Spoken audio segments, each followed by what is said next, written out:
So, Mr. Leuschner, if I'm pronouncing your name correctly, thank you very much for being here today. It's really a pleasure to have you for an interview. Welcome.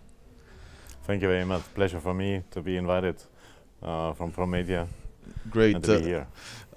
You are one of the leading figures in Eurasian transportation. You are the CEO of FELB. And you're a very interesting figure, and I really want to learn more about you. So let's start from the basics. I want to learn about your background, where you grew up. I'm pretty sure that I know that you went to school in Moscow, right? No, it's not right. No?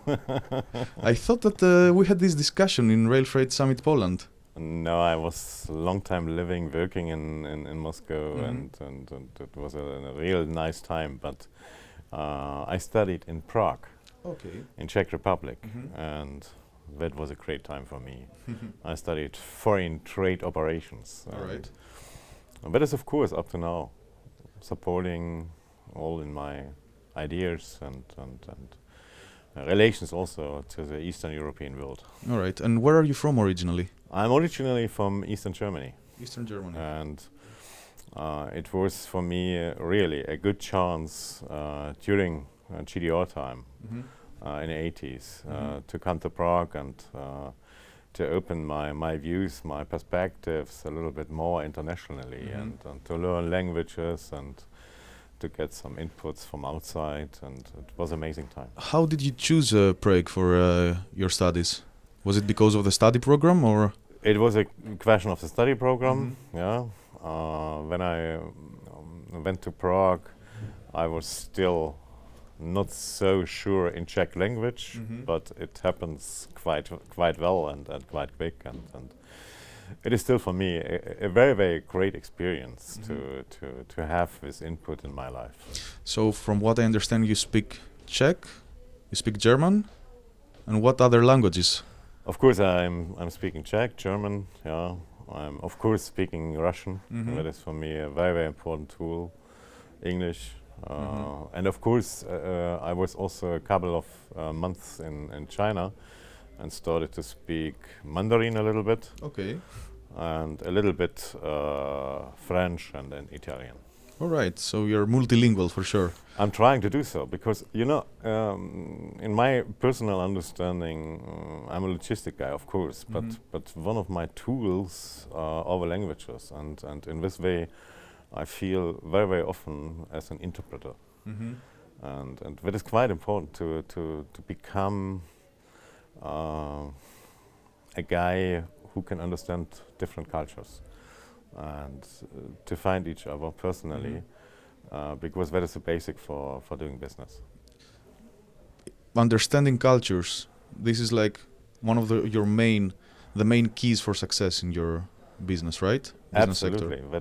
that is the absolutely main case. And if I'm just now more or less on the end of my professional life, looking back, I can advise to everybody, for the youngers, learn languages, and not only English.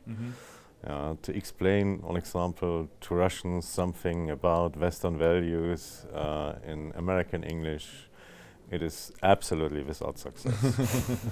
So yes, you need to learn ways, apart from languages, to communicate and get in the mind of other people, For right? sure, for sure. And if you, in our business, you are very, very dependent from networks, from people relations, from knowledge who is responsible in what, and to find out how these guys are reflecting also your requests and your interests. Yeah, you need this personal relationship. But even in this modern age where everything is globalized more or less and we have international means of communication, let's say, like English, everybody speaks English more or less, but of course, still it's important, right? That is a must. English is a must. Yeah. And if you're looking for the younger generations, as in China, as in Russia, more and more people are speaking English. But however, to understand each other and to get trust each other, it means also a little bit more to understand how they are feeling, what is the background of the culture, and the only one tool is the language. So for you, logistics is not only business, purely business. It's also about bringing different communities and cultures together, and this is a very interesting perspective. I must say. That's why you also work in the Eurasian sector, right? To bridge the gap between the different continents, more or less.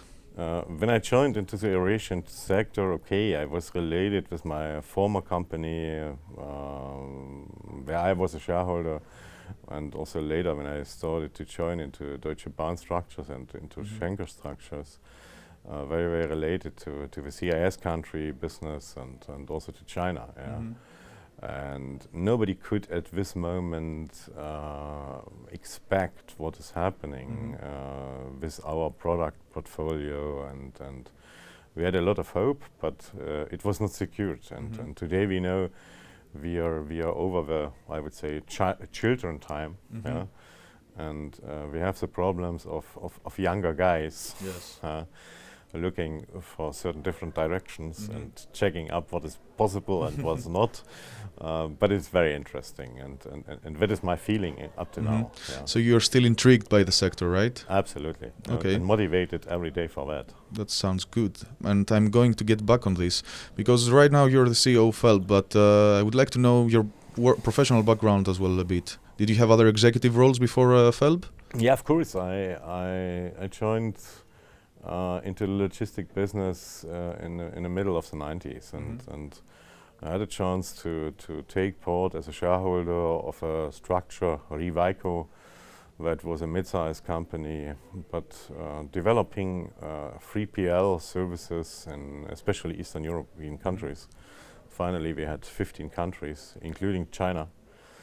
And we sold this company in 2006, and after a guaranteed time by the new owner, I joined in 2009 into Deutsche Bahn, and my first task was to reorganize the structure of the Schenker companies in the CIS countries.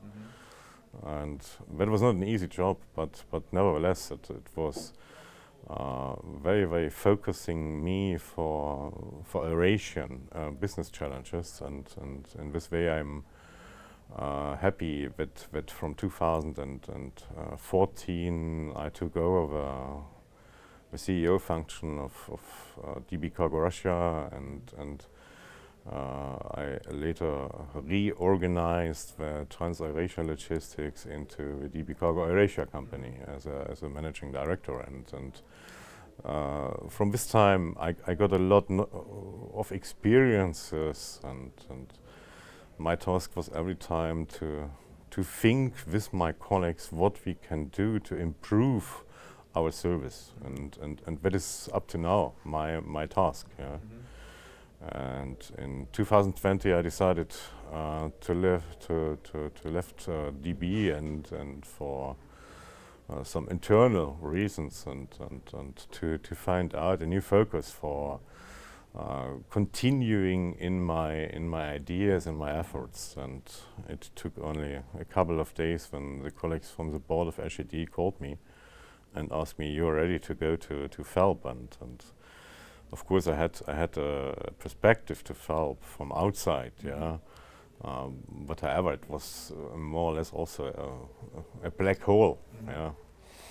And I visited the FELB offices in Vienna and in Germany and checked up what could be the challenge. And finally, after a couple of weeks, I decided, okay, it's really a challenge to improve again FELB as one of the first companies, operator companies in a corridor. We will have next year our 15th anniversary. Again, and but FELB is becoming a strong operator again, yeah, on a corridor, and on this task I'm working every day. So, if I understand correctly, the challenge that attracted your interest was to actually create a new profile for the company, right? I wouldn't say a new profile, but FELB was in the last years more or less a broker, yeah.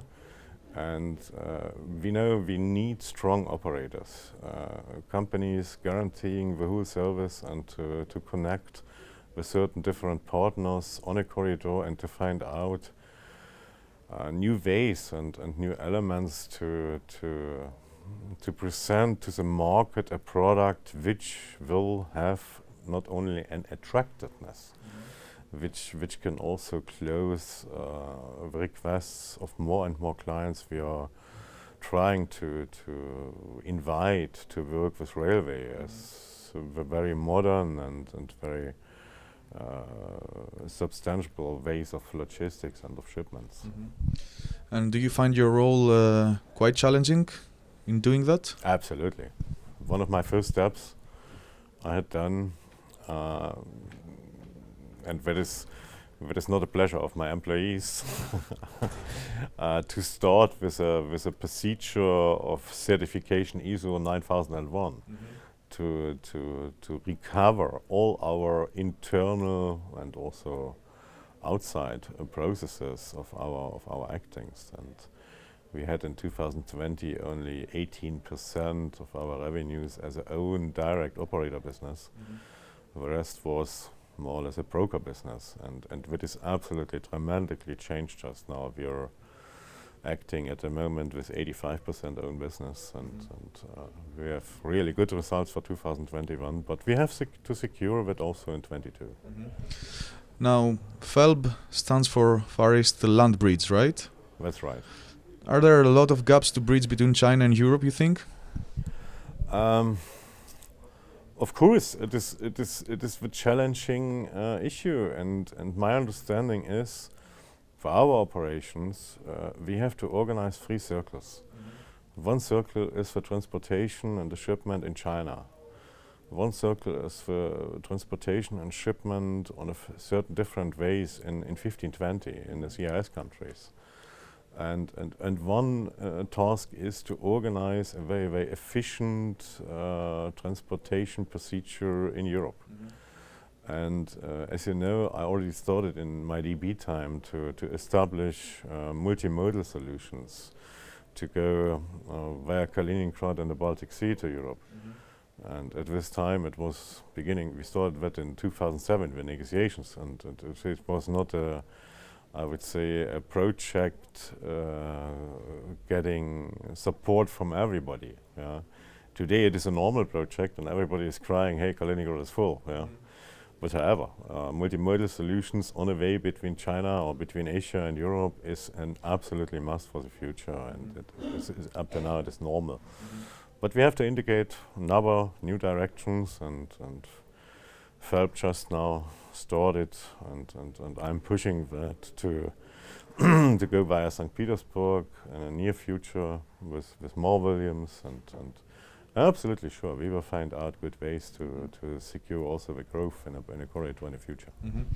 Yes, it sounds very busy and with many different focal points, this business. So I'm wondering, how does the life of a CEO look like?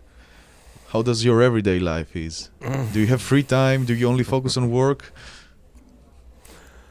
Of course, 2021, my first year as a FELB CEO for the whole group, was very, very intensive.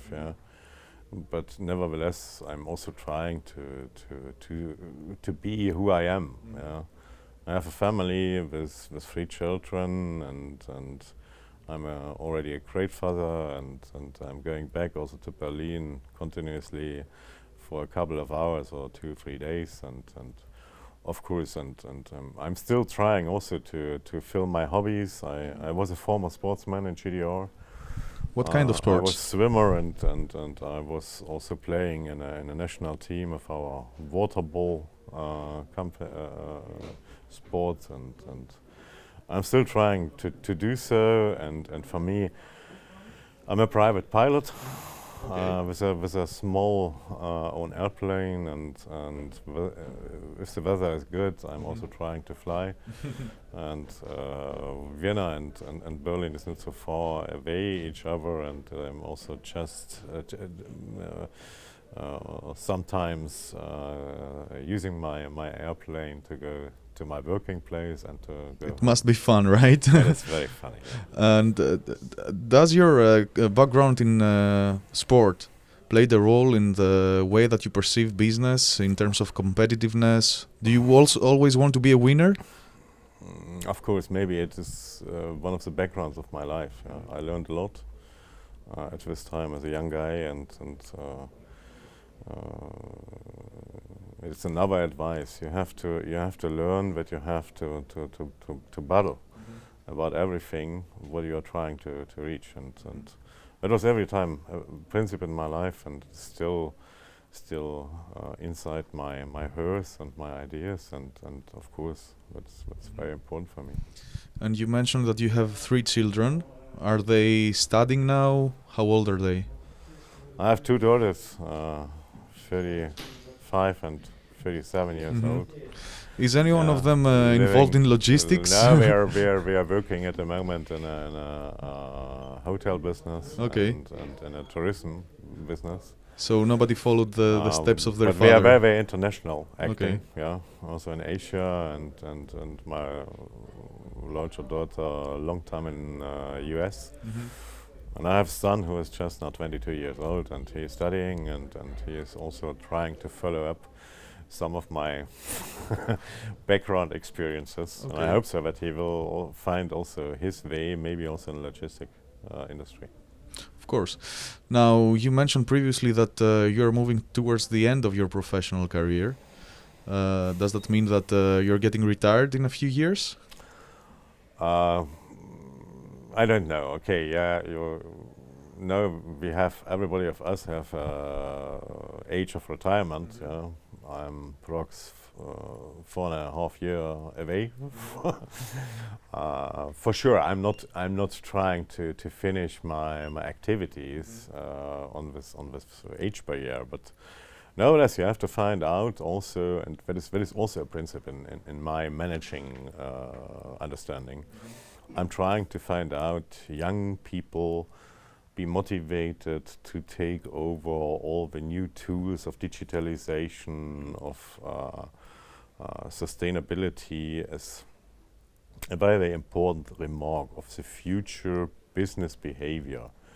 And I'm trying to teach my people with the experiences I got, and to be prepared that we can, independent from myself, continue in this way to be successful. That's the case. So you don't really envision yourself away from logistics even if you retire, right? More or less you will be involved. I will be connected. It is not a question, but it is important to have a new generation with new horizons also in their understanding. Yeah? I got yesterday here on a forum the question, Uwe, what do you think about a corridor in 10 years? And quite open. And frankly, I don't know. Yeah. But I'm sure the corridor will exist. How it will work, and what will be the technologies we are using in 10 years. Yeah. I have some imaginations. Yeah. We are discussing already 4 years about blockchain.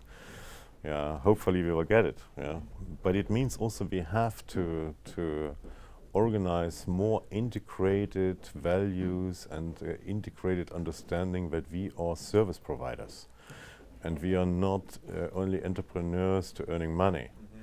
We have to understand that we have to improve our cooperation each other, and we have also understand we are acting on a request of the clients, and nobody today can say what is a client request in 10 years. Yeah? But I'm sure it will exist, and it will be, I would say, more complex as a logistic request, and that means we have to improve our people to be prepared for that.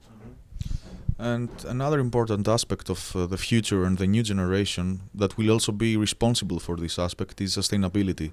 Absolutely. Do you think that the sector will be able to deliver the goals set in Europe, but also in Eurasian transportation? Because this is critical. I think that rail is the enabler for a greener transportation. Absolutely, yeah. And one of our basics in FELB, we defined it in this year, in 21, we will be a company to develop sustainability in all of activities we are doing. It starts, we are just now, we are sitting in an office in a green licensed building. And we will improve this office. We are using electro cars. We are trying to use more and more environmental equipment. We have today here a presentation for the small container issues. Yeah, we started a couple of weeks ago to present in all our offers to the clients and also in all our invoicing an overview about the CO2 emissions on a way for the container between Asia and Europe, and also to compare that CO2 emission with benchmarks, with the air freight and with the ocean freight solution. Yeah, but the client will get efficiently more overview. We are checking up all our partners, our service partners, what is their policy for sustainability. And that will become an absolutely remark for us and a basic solution mark for cooperation with whom we are going forward. So you think that we are moving towards the right direction and you're optimistic? We have to activate this thinking and also realizing. But I'm absolutely sure the younger generation is not only motivated, also very, very, I would say, socialized in this way, and that is absolutely good for us. Maybe it costs on a first stage a little bit more investments, more efforts, and maybe also it costs some money in the beginning. But the feedback and the return will be larger as we are expecting it now. All right. And now let's move to a different topic. We currently find ourselves in the European Silk Road Summit. You have joined this event. I also met you in the Rail Freight Summit in Poland a few months ago. What do you enjoy most in these kind of events? You know, for me, and I think it's for everybody, yeah, it is very, very important to change certain different points of view, to exchange what is happening in a corridor, what everybody is able to do under all the political influences we are feeling. Everybody feels it, yeah. Who are the right partners for developments and ideas, what we really need in investments in infrastructure, in investments in certain procedures. We know everybody is looking forward to get challenges for digitalization and documentation, to have electronic documents also for railway and also for multimodal procedures. And in this way, we are very, very frankly discussing and coming together. And we feel, and I'm very, very thankful for Rail Freight and ProMedia as a very, very proactive company structure, which is organizing this dialogue between the certain different parties. And we lost, I would say, a lot of power in the time 5 years ago and later. We are just now learning this dialogue is basically important to bring our input from everybody into the product portfolio to be better. Yeah? And what is also important, we are learning at the moment or taking part people from 34 or 36 countries on a container shipments Asia, Europe. More and more people with certain different backgrounds are coming together, and to find out what is the key of our common understanding. That is so important, and that's why I'm very, very thankful to have such events as now in Amsterdam. And next year, I know you're planning 4 or 5 new events, and that's a good way. Yes, and we hope to see you there, of course, as I in will as many try as to try. possible. So, from what I understand, the key elements for you are information exchange, dialogue, understanding, but also networking, right? For sure. First of all, you need dialogue. Second, with the dialogue, to find out, trust each other. And third is acting. Acting together, and it means we have a lot of possibilities for more cooperation and wherever we can find out when the people are meeting each other. Yeah? But trust is one of the main important things, and to be trusty means also to be open and to change what is the basic of success, and more or less everybody is feeling 21 or already 2021 or financially for our industry very, very successful years.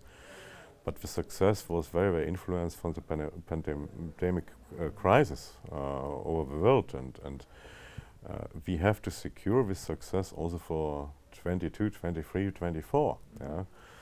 And that means that we are fulfilling more quality and present it to the market. And that is for me one of the main benchmarks to have also success in the future. Quality is a question of our own understanding. That's a nice remark. Now, as a closing, if you could convey a message to the industry, what would it be? Please stay optimistic. Fulfill every day your job in regard of your clients and not in regard of some political expectations or whatever is happening and influencing us. Please stay open for innovations and be happy you are joining on an industry or on a field of logistics which is very, very motivating, because we are pioneers in that. We are connecting with a lot of ways of connectivity, Asia and Europe, and that is a basic for our further development of the next generations to be and to live peaceful and successful, economically successful in the future. All right. Thank you very much, Mr. Leuschner. It was really a pleasure. Thank you so much. It is a pleasure for me.